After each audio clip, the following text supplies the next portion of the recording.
This Bible was written for us to learn from.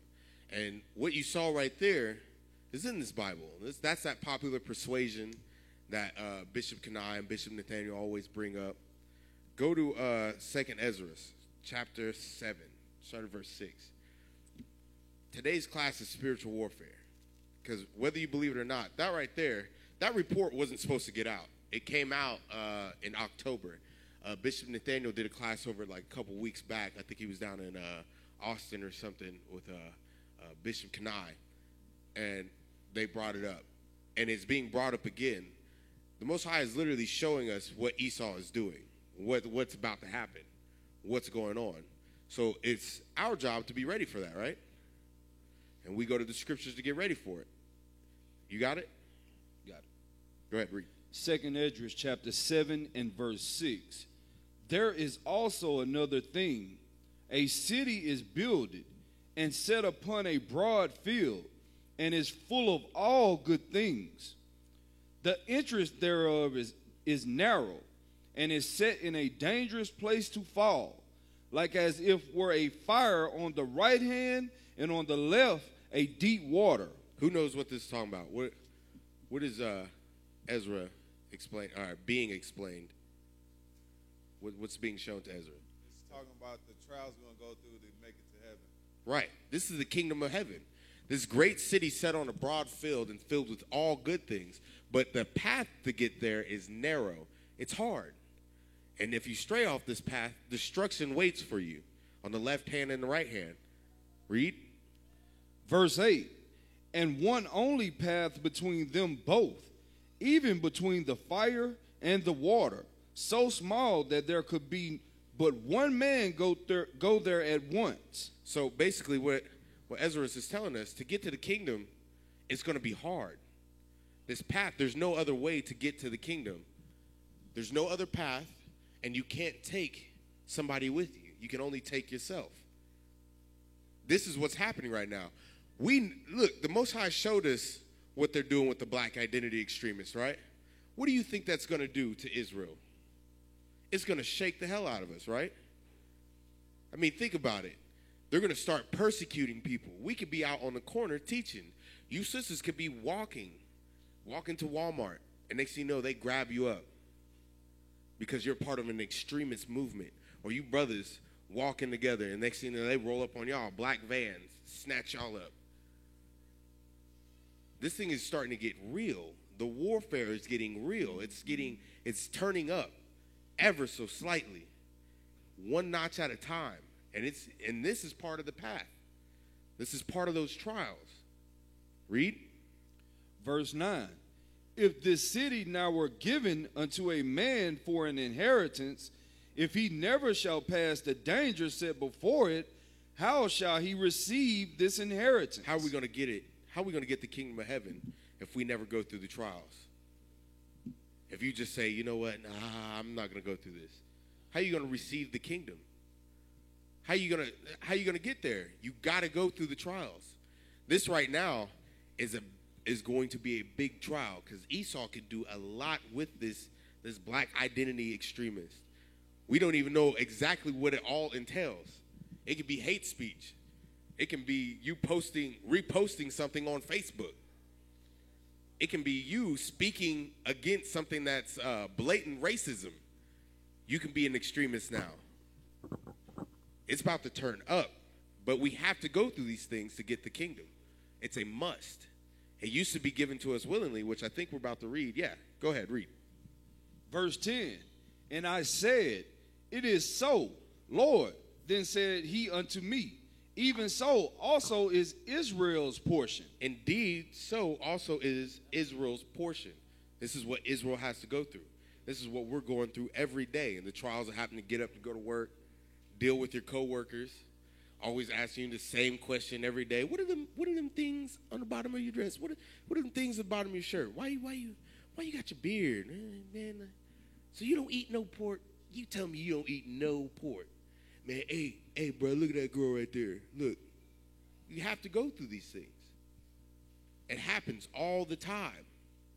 Read. Verse 11, because for their sakes I made the world. The world was made for us. Read. And when Adam transgressed my statutes, then was decreed that now is done. So when Adam transgressed, then that's when the Most High was like, all right, they got to go through it. They got to earn this. You just don't get it no more. It was given to everybody freely in the beginning. But then when Adam transgressed, oh no, I can't just give it to them. They got to earn it. Give me Exodus 15:3. Because we got to understand that's part of the war, is going through trials, not just with our everyday lives or amongst Israel ourselves, but also with this world, what Esau's going to do, what he's going to turn it up as, what he's going to label us as. Are y'all ready for that? Because what if it comes out, they pass that law on black identity extremists, and then they start screening people? A lot of us can lose our jobs, especially if you do something important, like a scientist. I'm just saying. You can lose your job. That's a very important position. Go ahead, read. Exodus chapter 15 and verse 3. The Lord is a man of war. The Lord is a man of war. So likewise, we have to be in that mindset that this is war. This is where it's at. This is the spiritual war. We don't have to war with physical weapons. Our war is on a whole nother level. Esau can do it physically, and he's been doing it physically with abortions, with that Section 8, EBT, all these things, the Christian church. But now it's starting to wear off. We're starting to go on a different plane of warfare. Our minds are starting to wake up. We're starting to come back. So now he has to do it another way. Oh, I got to shake him mentally. I got to attack him somewhere else, a different angle, because everything else that was working ain't working no more. So the war now is stepping up. He's saying, okay, enough with the light stuff. These dudes are exposing me out on the street corners. They're literally waking. The people are listening. The people are identifying with what they're saying. What can I do to shut them down? That's right. One thing Jake hates is being labeled as a hater. They hate that thing. Jake, oh my goodness. Tell Jake, oh man, you sipping on some haterade. I ain't hating. Look, I ain't hating. Who cares? We got to go through this. We have to push through it. And with things like this coming up more, oh my goodness. It's going to get worse. Hey, bring up that article, the crackdown. Enos, you know which one I'm talking about? There we go. It says FBI's dangerous crackdown on black identity extremists. When was this? Can you blow it up a little bit or zoom in? When was this? November 15th, 2017. Scroll down. It says, and read that, Yaakov. You do it. You're reading. How am I? An FBI report leaked in October and scrutinized during the oversight hearing of the House of Judiciary Committee on Tuesday warns of an emergent domestic terror threat sweeping the nation and threatening the lives of law enforcement officers. The Black Identity Extremist BIE movement, this designation just recently invented by the FBI, is a frightening and dangerous as the Bureau's infamous COINTELPRO program of the 1960s and 70s, under which J. Edgar Hoover set out to disrupt and destroy virtually any group with the word black in its name. Today, hold on. We don't even have black in our name. We're Israel united in Christ. But I tell you, look, but y'all are the black Hebrew Israelites. They make up the labels. So what are we going to do? Do we run and scream now? Oh my goodness, they're coming for us. And we go hide? No. What do? We push through it. You men have to be ready for this. You have to get the young men ready for this. Because if we catch hell, you know they're going to catch hell. Because their parents are going to tell their kids, oh, don't mess with that. That kid's an extremist. He's a terrorist. Already we always get mistaken for Muslim. I know you women do too. With the head wrap, us with our beards. Y'all Muslim? No, we're not terrorists. But look at this. It says made up. Where'd it go? Recently invented by the FBI. This is invented. This is an invention. It's not even real. They don't even know if it's real. And they're using this to come after us. This thing is going to get crazy. And it says, hold on. It said, black in its name. Today, entirely nonviolent black activists face violations of their civil liberties, like we had any. That's our problem. We always think we had civil liberties here. We forget that we're at war. Our people are totally to the point where warfare is not in their mindset. We don't realize that our God is a man of war and that we should have a warlike mindset. To realize that every move that these other nations take, whether it be owning businesses in our communities, selling us products that we invented, that's an act of war. Calling you a black identity extremist, that's an act of war. They're literally getting ready to try to shut us down. Hey, can I get the definition of civil? It says, of relating to or consisting of citizens, civil life, civil society, of the commonwealth or state, civil affairs. This is what our people are fighting for, equality with people that they're not even equal to, that we're above, and we're fighting to be equal to something that we're better than. That ain't got nothing to do with us, and they want to drag us off into it. But we have to realize everything that is happening to us came from the Most High. The Most High is doing it to get us right, to set us back. Remember, when we first got into the land, the Most High didn't drive off everybody. He kept people around to teach us war, because we understood that it's not going to be all peaches and cream. Now, when it was Solomon's day, that was awesome. But we're trying to get back to that. So we have to war. We have to be that war mindset. Now, this is not a brothers, hey, go get guns. No, we ain't none of that. This is strictly spiritual. Get your mind right. Realize what's being done in front of you, so that way you're mentally prepared to deal with it. Same with you sisters. Support your men. Help them get their minds right. Read. This is the book of Sirach, chapter 39 and verse 28. There be spirits that are created for vengeance. Spirits that are created for vengeance. That includes the Edomite spirit.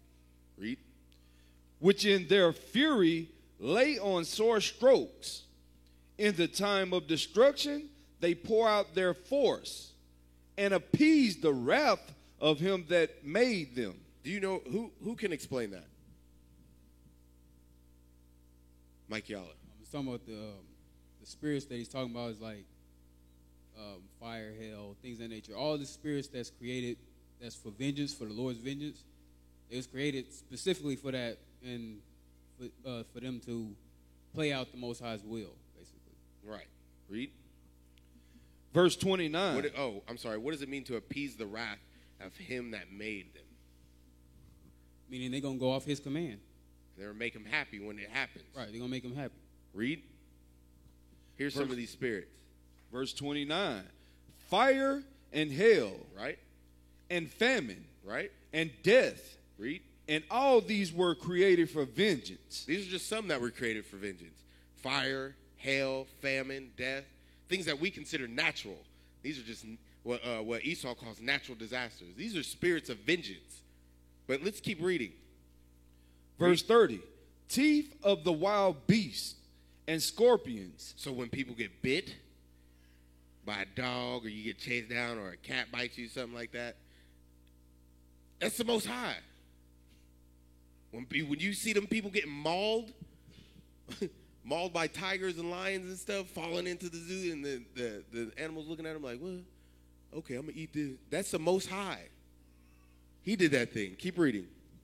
Serpents. Scorpions and serpents. Read. And the sword. And the sword. What is the sword? Gotta lie, I'm not calling on you. Today's sword is the gun. Right, but what is the sword used for? To kill. What act? What mass act? War. Right. War. The spirit of war. A sword. Like the brother said, a gun. Warfare. That's what it's used for. And that's what we're in. That's what all the other nations know and are in cahoots about, is that they're at war with us. We're the only people that literally don't know we're at war. Out of all the nations on the earth, we think everything's cool. Hey, man, hey, what's up? What's going on? And here they are like, oh, man, I can't wait to destroy you. This is going to be great. They read, and I'm telling you, the people, just the Edomites at my job understand this and read this. They knew about this. I just say, hey, man, did you hear about the Jeff Sessions thing? Yeah, man, I heard about it. That's crazy. Even the black identity extremists. I'm like, hold on, I didn't say nothing about that. I didn't even mention that. But they even know. That's because their mindset is always set on war, so should ours. If the Most High is a man of war, we should be men of war. Because we should be rolling in the same spirit as the Most High, right? Do you think Christ was thinking about, oh, hugs and lollipops and kisses? Everything's all right. He rolled with that same spirit. He understood what was going on. What did he say? I didn't come to send peace, but a sword. I came to divide. He caused war within the household. Those that are righteous and those that are unrighteous. I'm separating them. There's going to be war between them. But while we have a war on that front, war with our heathen parents that don't want to get right, we still warring with the whole dang world. We're surrounded. Keep reading. Punishing the wicked to destruction. Punishing the wicked to destruction. Even those amongst Israel that don't want to get right, you will get caught up in this. You'll say the wrong things. Esau will be at your door. Hey, put these on. Come with us. Or they'll snatch you up because you ain't doing the commandments. You don't want to do it God's way. You want to do it your way. And we've heard it. You brothers, and some of you sisters may have seen videos where you have black Hebrew Israelites talking about we need to get guns. We need to teach our kids how to shoot. We need to get ready. The white man got guns. That's not what it's about. Not at all. Not by might, right? Not by might, right? But by the Lord's Spirit. Read. Verse 31. They shall rejoice in his commandment, and they shall be ready upon earth when need is, and where their time is come, they shall not transgress his words. So get this. They're all waiting on the Most High to tell them. You want me to just imagine. Take it even down to this little. That little be flying around that you know you can sting, and you be swinging like, oh, snap, it's going to sting me. And then it just flies off. That's because the Most High said, no, you don't need to sting him. No, go on somewhere. You're not stinging them. That's how little that is. From the bee all the way up to the lion, all the way up to Esau and his warfare, his tactics, his articles, his little reports that he puts out. They're all spirits of vengeance. And they won't transgress. They unlike Israel, they're going to do what they're told. They're going to be right on point, right on time, every time. What are we going to do? We're going to get ready. We're going to be ready. We're going to stay in these commandments. We're going to do what the Most High tells us to do because the powers that be are ordained of God, and they're not a terror to good works. Give me Joshua chapter 6. But I'm going to show you. This is what happens when you're not spiritually in tune, when you're not on a spiritual warfare play. You get comfortable. And Israel has many examples that we're going to read in Joshua where Israel got comfortable and thought it was them. They forgot that the Most High was fighting for them. They thought it was all physical. Oh, it's all us. We got the swords. We're doing the thing. They forgot that, oh, no, Negro, it's not you. The Most High's doing this. The Most High is fighting our battles. Yeah, you might be down here, and you might think you're doing, but don't lose your mind. The Most High allowed you to do this. You got it? Got it. Joshua chapter 6. Chapter 6, verse 15. Jump down to 15. The book of Joshua, chapter 6 and verse 15. And it came to pass on the 7th day that they rose early about the dawning of the day, and compassed the city after the same manner 7 times. Only on that day they compassed the city 7 times. Right. So this is for those that aren't familiar, this is the wall of Jericho. This is where Joshua was marching around, and they didn't say nothing. Complete discipline, mind of warfare. Don't say nothing. Don't peep. Don't shout. Don't whisper. We walking. That's all we doing. We walking. Read. Verse 16. And it came to pass at the 7th time, when the priest blew with the trumpets, Joshua said unto the people, shout, for the Lord hath given you the city. And the city shall be accursed, even it, and all that are therein, to the Lord. Only Rahab the harlot shall live, she and all that are with her in the house, because she hid the messengers that were sent. Right. So also this is Rahab, and they told Rahab, okay, look, put this outside your door. We promise ain't nothing going to happen as long as you stay in this house. Now, if she would have opened that door, came outside, she dead. Everybody dead. Didn't matter. That was the mindset of our men. Look at the discipline. Nobody said nothing, but when Joshua said shout, shout, the city's ours. Everybody understood that, right? Everything in the city is a curse. Kill everything. Look at the mindset. We read earlier, the Lord is a man of war.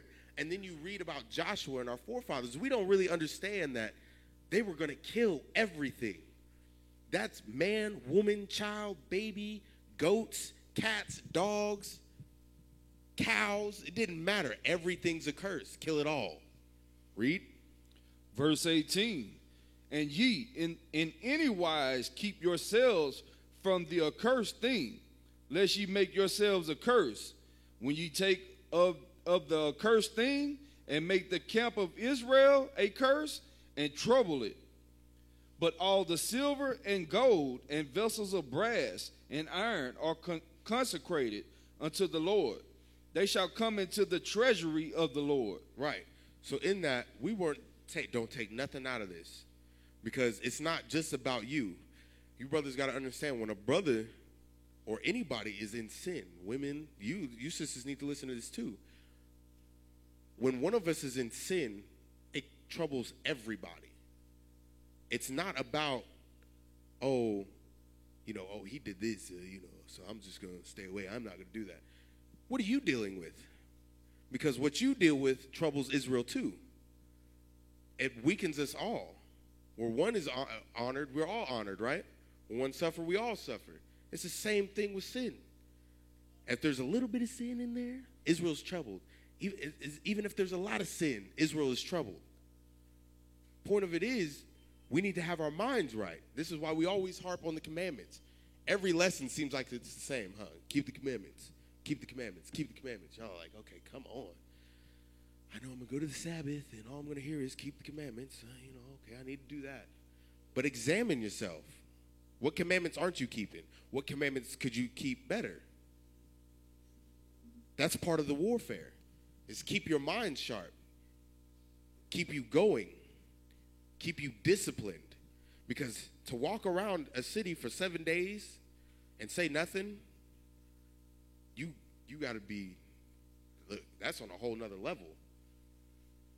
That's on a whole nother level of discipline. But you got to keep that in mind, the warfare. Give me Joshua 7, start at verse 1. So we're still reading about Joshua. They utterly destroy the city. But let's see what happens. Does Israel listen? Probably not. They're rebellious. Joshua chapter 7 and verse 1.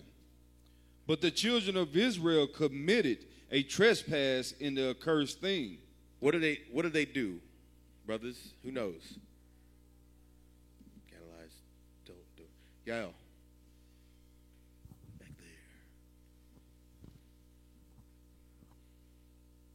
Achan, he stole some of the idols and some of the money. Right. He took of the accursed thing. Something that the gold and all that was supposed to go to the Most High, but everything else we were supposed to burn. Get rid of it. Don't take nothing. Burn it all. Get rid of it. Don't. No. Right? But Israel, being rebellious and hard-headed, they, what did they say? Committed a trespass in their accursed thing for Achan, the son of Carmi, the son of Zabdi, the son of Zerah, of the tribe of Judah, took of the accursed thing. And the anger of the Lord was kindled against the children of Israel. Notice it said the anger of the Lord was kindled against the children of Israel. Not Achan. The children of Israel. Everybody was troubled. Because that's what Joshua said. It's just like with our people today, we're all troubled. When you see IUIC going through things, what does that mean? There's usually sin somewhere. And then it comes out, and we start growing again. And then all of a sudden, we all get stagnant, and we're all wondering, like, what's going on? You know, we're losing people. People are falling off. And then the sin comes out, and then, we start, a big old growth happens again, right? We've all seen it. Some of y'all seen it in the short time you've been here. It happens all the time. This is the same thing. Where there's a little bit of sin, we all get troubled. All of a sudden, everything's going good for everybody, and next thing you know, next week or month or next year, it is hell. Everybody seems like they're going through it. And we have no clue why. It's because we don't examine ourselves. Because the Most High may be reminding us that, oh, hey, check your mind state. Don't get comfortable. Remember, you're at war. It ain't supposed to be easy. Read. Verse 2. And Joshua sent men from Jericho to Ai, which is beside Bethaven, on the east side of Bethel, and spake unto them, saying, Go up and view the country. And the men went up and viewed Ai. So the same way they did Jericho, they sent spies to spy out the land and the city, same thing. Read. And they returned to Joshua and said unto him, Let not all the people go up, but let about 2,000 or 3,000 men go up and smite Ai, and make not all the people to labor thither, for they are but few. So there went up thither of the people about 3,000 men, and they fled before the men of Ai. So they fled. So they went up to take the city, but instead of taking the city, they fled. They got destroyed. They got pushed back. Let's see why. Keep reading. Verse 5. And the men of Ai smote of them about 36 men, for they chased them from before the gate even unto Shebarim. So get this. Their mindset was, oh, there's a few of them. We can do it. Just send, a couple thousand men, We'll go on there. We'll grab the city real quick. Everything be good, right? Yeah. Everybody, yeah. Con. Right? Everybody was good. So they send the men out. Next thing you know, look, man. No, they real up there in AI. They killed 36 men. And Israel's thinking to themselves like, what? We just took Jericho. And Jericho was a way bigger city. Read. And smote them in the going down, wherefore the hearts of the people melted and became as water. That's that mind. Their mindset went from all of a sudden being confident in war to just, oh, snap. We just got defeated. Like, what do we do now? Read. Verse 6. And Joshua rent his clothes and fell to the earth upon his face before the ark of the Lord until the eventide, he and the elders of Israel, and put dust upon their heads. Go jump down to verse 10. Verse 10. And the Lord said unto Joshua, Get thee up, wherefore liest thou thus upon thy face? Israel has sinned, and they have also transgressed my covenant, which I commanded them. For they have even taken of the accursed thing. Now, who took of the accursed thing, brothers? Achan, right? So how did Israel sin? Daniela. Is it going into the Leviticus 5. I don't know. I asked you a question. It's because if one sin, that sin can jump off to somebody else. Like it vexes everybody. What were you going to say? What scripture were you going to pull? I was pulling Leviticus 5:1 because I wasn't. The book of Leviticus, chapter 5 and verse 1. And if a soul sin Right? and hear the voice of swearing and is a witness, whether he has seen or known of it, if he do not utter it, then he shall bear his iniquity. Right. So if you don't snitch, like Jake likes to say, you bear that iniquity. If you see somebody murder somebody or steal from somebody, you are now a murderer or a thief if you don't say nothing. Ain't that something? Snitches get stitches, whatever. I tell them at the work all the time, I tell on you right now. I tell on all y'all. I don't care if you don't want to be my friend or not. I tell on you. I snitch. I snitch hard. I tell on every one of y'all. I tell on my wife. Shoot. You can get me in trouble. Shoot. You fear the Most High, right? I fear the Most High. I'm not about to know. It was her. She did it. She did it. No, brothers, don't go making up stuff. Calm down. But go back to Joshua. Joshua chapter 7 and verse 11. Israel has sinned, and they have also transgressed my covenant, which I commanded them. For they have even taken of the accursed thing, and have also stolen, and disassembled also, and they have put it even among their own stuff. Even amongst their own stuff. Read. Therefore, the children of Israel could not stand before their enemies, but turned their backs before their enemies, because they were accursed.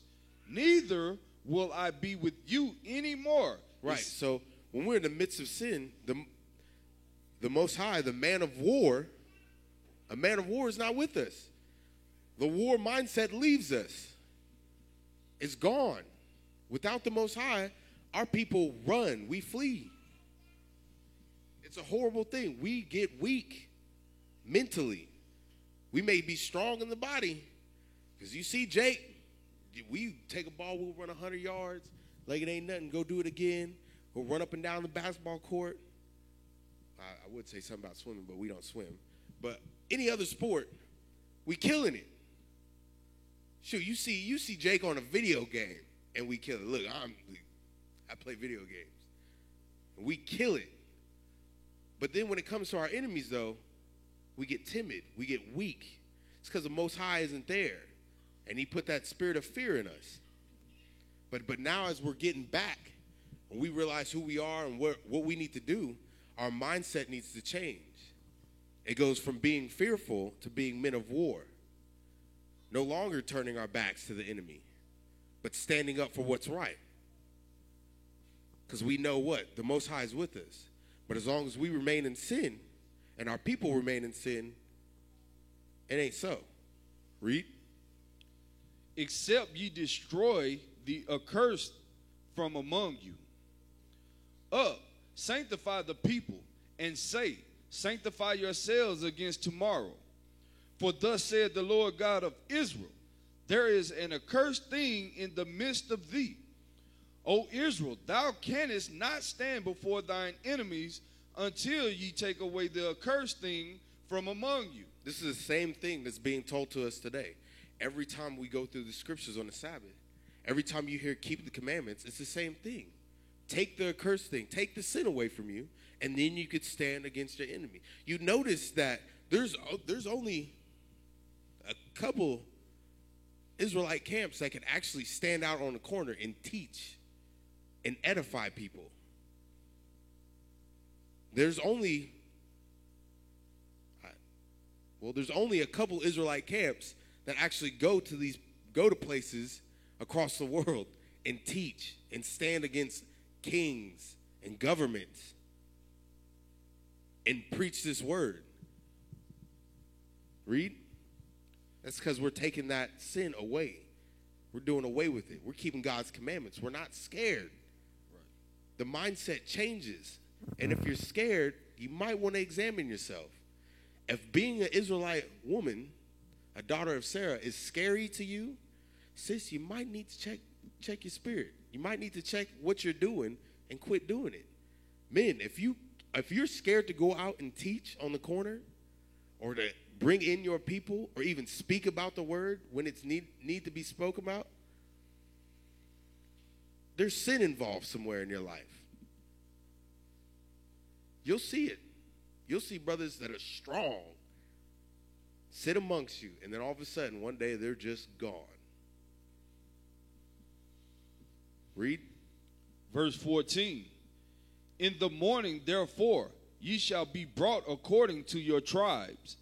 And it shall be that the tribe which the Lord taketh shall come according to the families thereof. And the family which the Lord shall take shall come by households. And the household which the Lord shall take shall come man by man. And it shall be that he that is taken with the accursed thing shall be burnt with fire, he and all that he hath, because he had transgressed the covenant of the Lord, and because he had wrought folly in Israel. So this man was to be burnt, he and everything that he had, gone. The Most High was not playing back then, and he's still not playing. It gets real. This is in the midst of a war. You realize that. They're taking over nations. They're getting the land right now. They're warring against all these Canaanites. There's Canaanite cities all around them. Could you imagine that? Being surrounded by your enemy on all sides, and here it is, somebody in the midst of your ranks is basically giving the enemy a leg up on you. Y'all trying to be secretive, and here it is, he's yelling. Hey, we're over here. It's like being a traitor to your own people. Right. That's basically what it is. Read. Verse 16. So Joshua rose up early in the morning and brought Israel by their tribes. And the tribe of Judah was taken. And he brought the family of Judah. And he took the family of the Zarhites. And he brought the family of the Zarhites man by man. And Zabdi was taken. And he brought his household man by man. And Achan, the son of Carmi, the son of Zabdi, the son of Zerah, of the tribe of Judah, was taken. And Joshua said unto Achan, my son, give, I pray thee, glory to the Lord God of Israel, and make confession unto him. And tell me now what thou hast done. Hide it not from me. And Achan answered Joshua and said, man, do you realize how easy it would be if we could just do that? You know how much sin would be gone out of Israel if we can just, hey, what are you dealing with? What do you need help with? In this day and age, Israel will be gone because we just can't get it right. We'd be setting everybody on fire, even us in here. It'd be wild. But just imagine if we get to a point in Israel, even amongst us, take us as a body right here, Oklahoma. Just imagine what would make the difference if me and Officer Noah are talking, and Officer Noah asks me, bruh, what are you dealing with? And I tell him, oh, I'm dealing with such and such, and just break it down. Do you know how much that would help? Not just him, but me also. And then help the body, because now understanding could go forth. Things could be brought out. The body could grow. We always joke about it, and I know y'all heard Deacon joke about it, that sometimes you're just waiting for a person to leave so the body can grow, so the body can move forward. There might be a spirit in here that the Most High is just like, okay, I'm going to let you sit here. And then once that person leaves, or that spirit leaves, then all of a sudden, the body starts growing again, and everybody's just like, dang, where'd all this come from? Where'd this growth come from? We've been stuck in, 4205 North MacArthur Boulevard for, 3 years? We was trying to look for other places. We even looked at this place at one point and couldn't get it. After 3 years of being in that place, now the Most High was like, okay, now y'all are ready. Whatever we had on us, whatever we were dealing with, we got rid of it, and the Most High gave us something greater. Now we got more room. The body has gotten bigger. There's faces in here, I'm like, dang, okay. When'd you come in? I've been here years. What? But that, and I'm old. So, keep reading. Indeed, I have sinned against the Lord God of Israel. He confesses his sin. Read. And thus have I done. When I saw among the spoils of goodly Babylonish garment, and 200 shekels of silver, and a wedge of gold of 50 shekels weight, then I coveted them, and took them. And behold, they are hid in the earth in the midst of my tent, and the silver under it. Okay, so get this. He takes clothes, gold and silver. Gold and silver is supposed to go to the Most High, right? That was consecrated for the Lord. And then he puts it in the midst of his tent. Who was in his tent? His family. So they didn't know? They didn't see him walk in. Hey, look what I got. Where you get that from? Jericho. They helped him hide it. And also, even if they didn't know that he had it, look what he did to his family. Mm-hmm. Selfish. Read. Verse 22. So Joshua sent messengers, and they ran unto the tent, and behold, it was hid in his tent, and the silver under it. And they took them out of the midst of his tent, and brought them unto Joshua, and unto all the children of Israel, and laid them out before the Lord.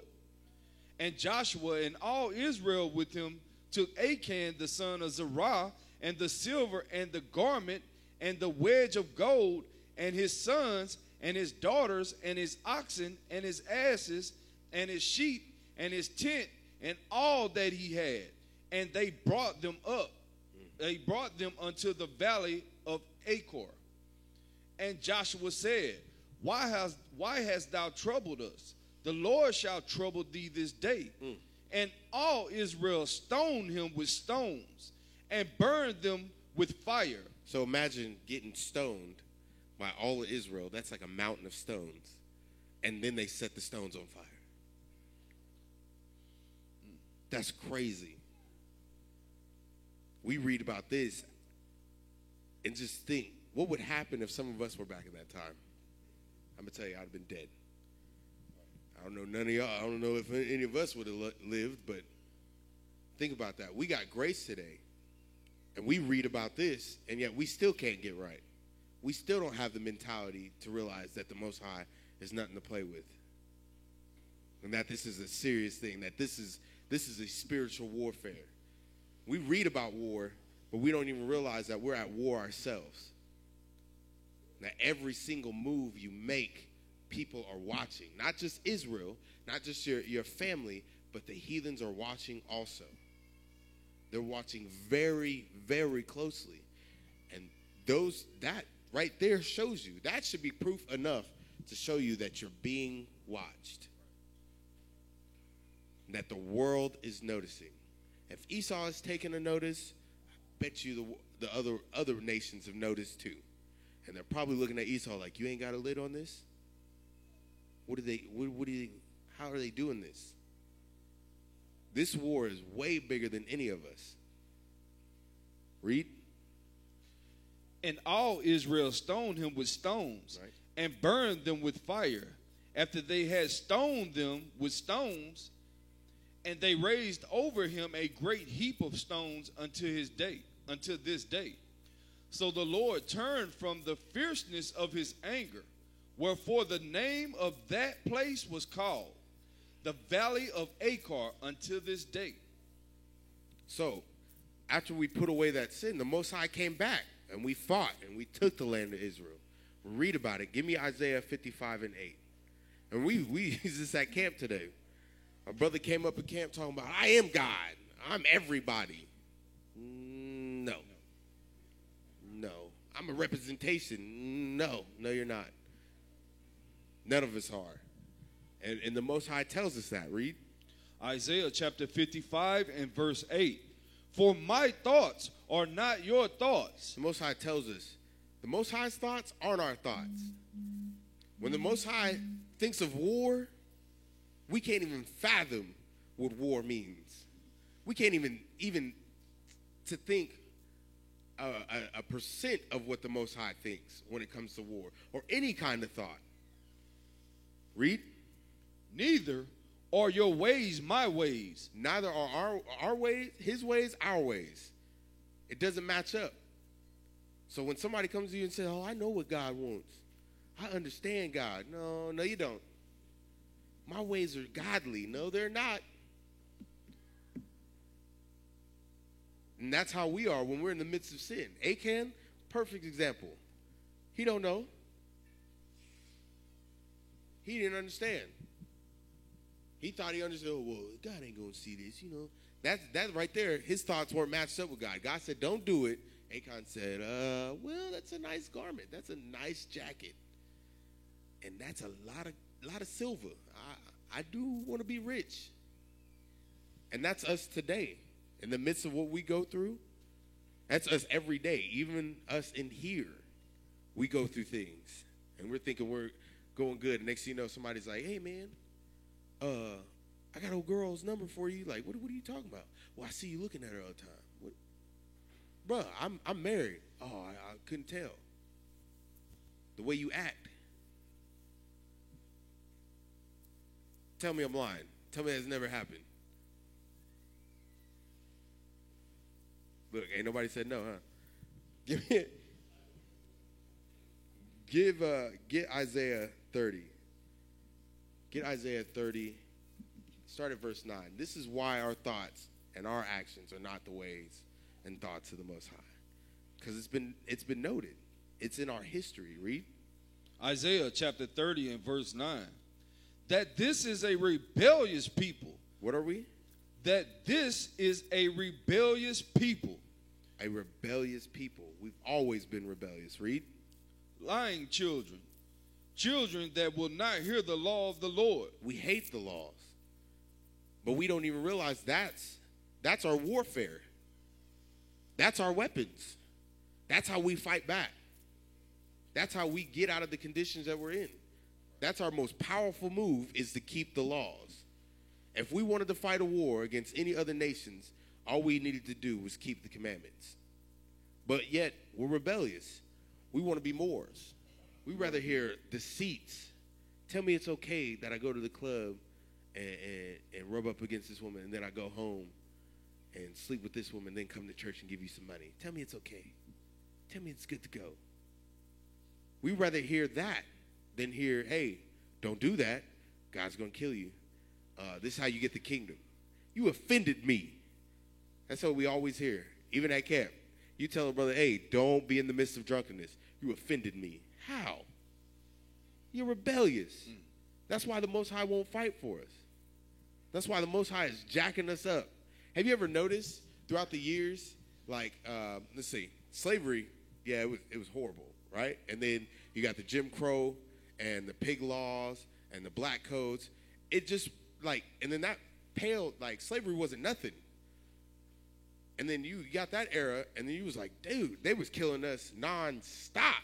Slavery, at least they had us as property, and, you know, they were trying to at least, what they say, take care of us. But then as the years go on, you got the 60s and the 70s, they was killing us in secret, beating us down, having us turn on one another. It just got progressively worse and worse. But you notice our people strayed further and further away from the laws.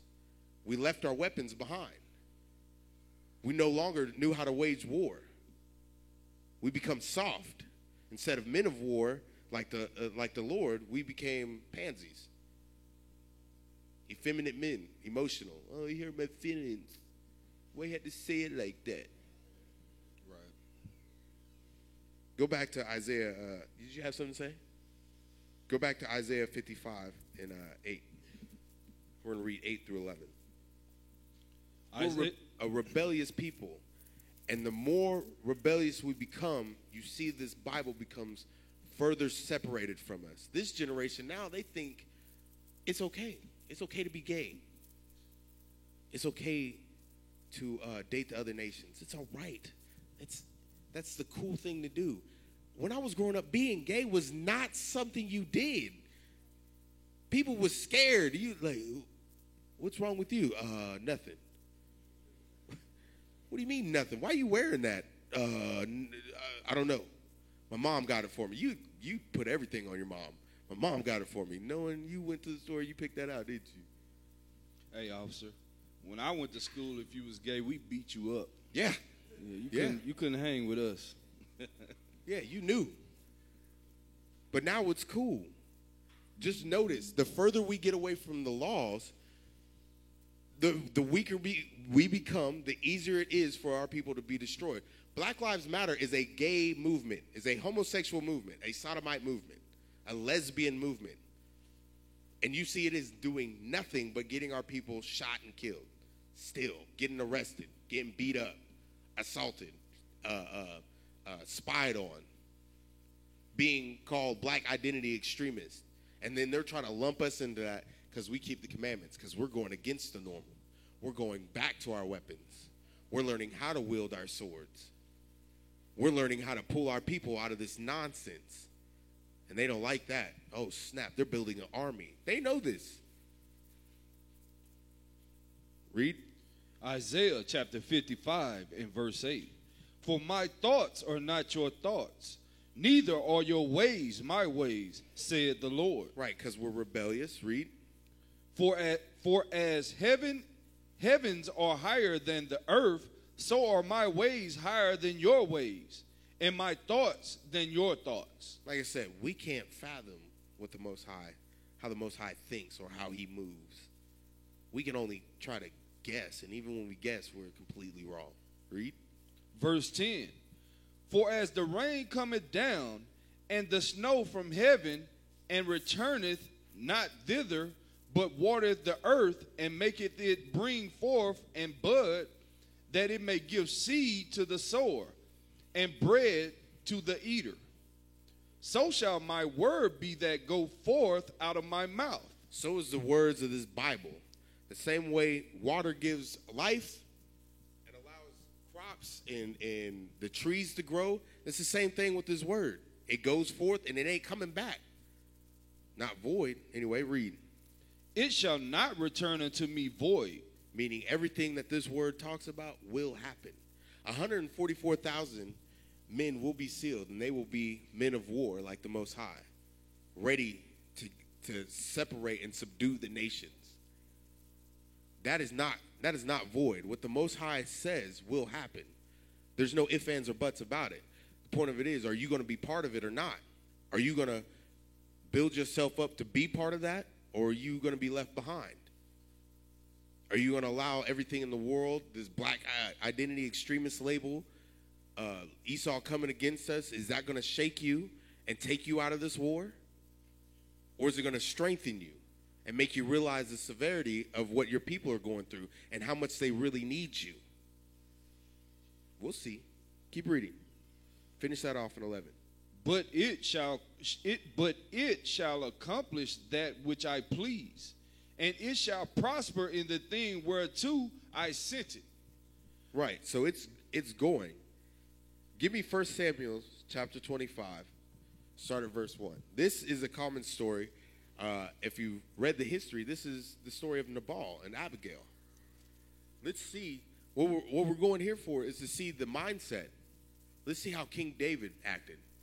Let's see if he was a shy man, a soft man, like us, like our people today.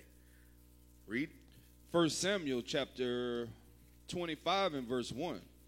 And Samuel died, and all the Israelites were gathered together and lamented him and buried him in the house at Ramah. And David arose and went down to the wilderness of Paran. And there was a man in Maon whose possessions were in Carmel. And the man was very great. And he had 3,000 sheep and 1,000 goats. And he was shearing his sheep in Carmel. Now the name of the man was Nabal. And the name of his wife was Abigail. For y'all that don't know, Nabal means fool. Read. And she was a woman of good understanding, and of a beautiful countenance. But the man was churlish and evil in his doings. And he was of the house of Caleb. Who's Caleb? Who knows who that is? Mike Yalla? That's it? Mike Yalla, who's Caleb?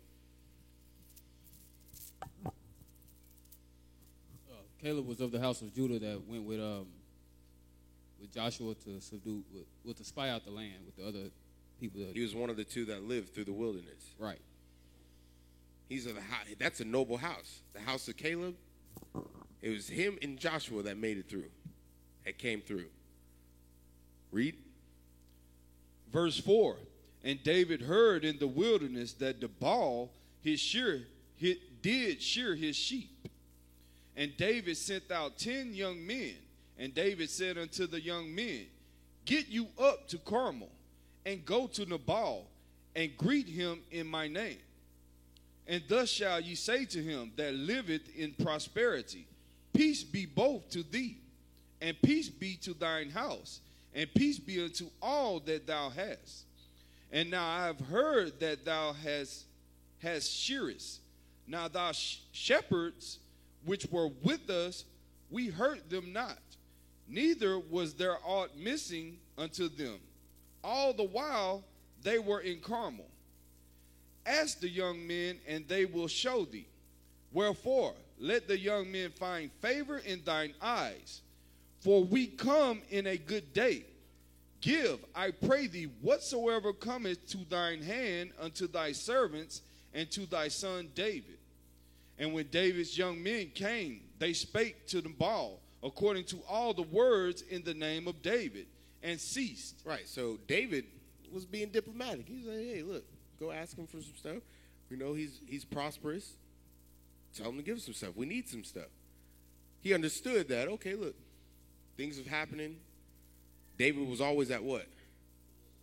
Always at war, always needing help where he can get it. But let's see what happened. Let's see what Nabal is about. Verse 10. And Nabal answered David's servants and said, Who is David? And who is the son of Jesse? There be many servants nowadays that break away every man from his master. Shall I then take my bread and my water and my flesh that I have killed for my shears and give it unto men whom I know not whence they be? Look, this is King David, okay? Everybody's heard of King David. And this dude was like, who cares? Who are you? King David represented who? The Most High. The Most High ordained this man to be over his people. He was the king. And this dude's like, man, who's this guy? I ain't giving you nothing. Wow. That's why they say he was evil in all his doing. That's why his name was Nabal. He's a fool. Who are you to tell the Most High? No. You think David did that on his own? Read. Verse 12. So David's young men turned their way and went again and came and told him all those things. And David said unto his men, Gird ye of every man his sword. What'd he say? Gird ye of every man his sword. A man of war. He said, okay, look, try to ask nicely. Now we're going to go get it. Now we're going to go get it. And let's hear what he says. Read. And they girded on every man his sword. And David also girded on his sword. And there went up after David about 400 men, and 200 abode by the stuff. But one of the young men told Abigail, Nabal's wife, saying, Behold, David sent messengers out of the wilderness to salute our master, and he railed on them. But the men were very good unto us, and we were not hurt, neither missed we anything as long as we were conversant with them when we were in the fields. Right, so David asked nicely. Dude told him flat out no. David girded up his men and got ready to go and kill this dude. One of the servants goes back to his wife, Nabal's wife, and is like, look, we about to die. He didn't told the king no, and now he's on his way. Let's see how the sister thinks. Read. Verse 16. There were a wall unto us both by night and day. All the while we were with them keeping the sheep. Now therefore know and consider that thou wilt do, for evil is determined against our master and against all his household. For he is such a son of Belial, that a man could not speak to him. Then Abigail made haste and took 200 loaves and 2 bottles of wine and 5 sheep ready dressed and 5 measures of parched corn and 100 clusters of raisins and 200 cakes of figs, and laid them on asses. And she said unto her servants, Go on before me. Behold, I come after you. But she told not her husband Nabal. So the servant knew evil was pronounced. Look, your husband is of the devil. Belial. He's of the devil. The Most High is not protecting him. Doesn't that sound familiar? Didn't we just read about this? With Joshua, right? And Achan. He was the devil, caused Israel trouble, and he ended up getting put to death. Here it is, the damn devil again, Nabal, is about to be put to death, but his wife, being the righteous woman she was, she saved him. Read. Verse 20. Right. And it was so, as she rode on the ass, that she came down by the covert of the hill. And behold, David and his men came down against her, and she met them. Now David had said, Surely in vain have I kept all this fellow hath in the wilderness, so that nothing was missed of all that pertained unto him. And he had requited me evil for good. Right, so David's like, I didn't take nothing from this dude. And here it is, this dude did me dirty. David is thinking this. Keep reading, watch. So and more also do God unto the enemies of David, if I leave of all that pertain to him by the morning light, and that pisseth against the wall. He said, the same way the Most High destroys all the enemies of David, this is how he's going to destroy this dude. Everybody that pisses against the wall. He's killing everybody. Everything. There was nothing going to be left. Read.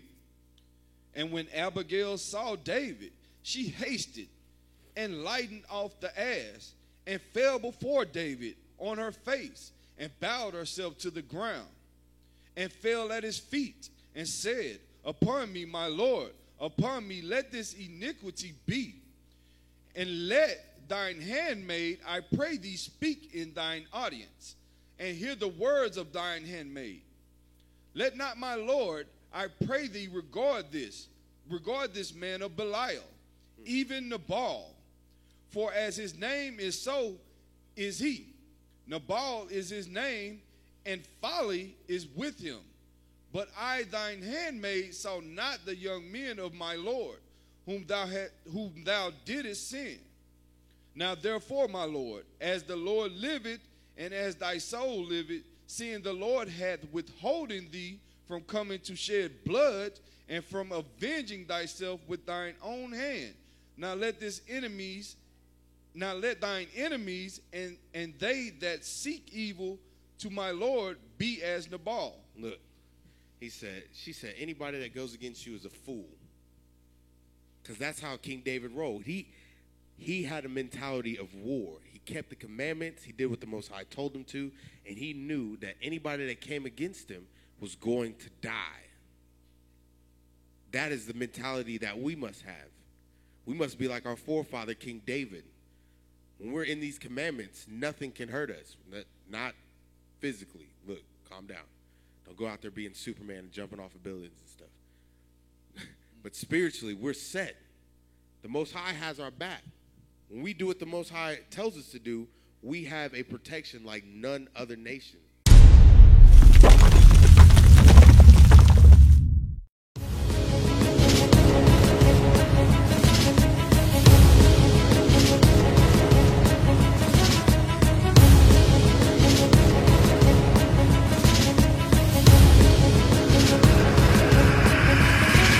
Shalom, Israel. I'm Elder Nathaniel of Israel United in Christ.